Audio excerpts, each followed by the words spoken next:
a 1586 International and a John Deere 530 baler. There's my monitor in the floor.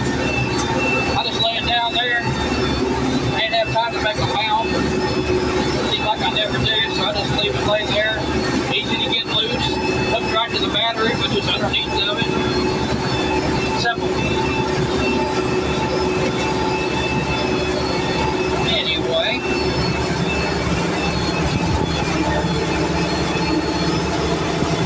He's doing pretty good.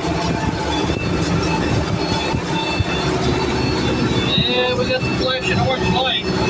Means she's about to tie. I gotta get my needles evened up.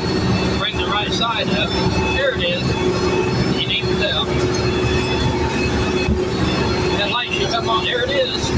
Light's on solid. That means the tying has started. I don't know if you can see the twine running back there or not, but it is. Give it a minute and it'll be tied and we'll kick the bale out.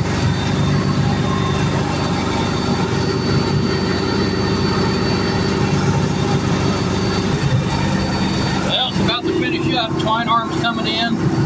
There we are. Shut my PTO off and start raising the gate up. So.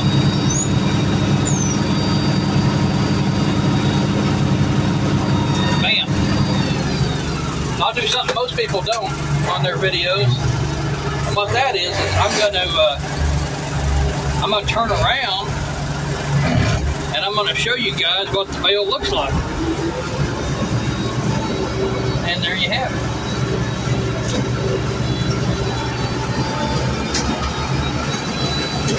Not too bad looking bale coming out of a 35-year-old baler.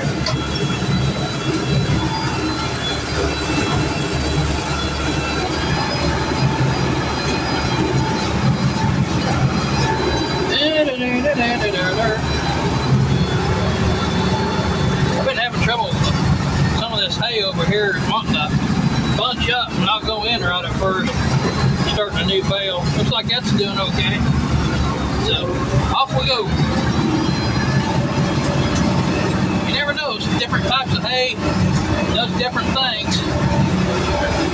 This here's got a lot of brome and a lot of clover and a lot of regular Korean Lesbian, but it's also got Syringa up here on this hill. We got it before it went to seed, but yeah, it's doing okay.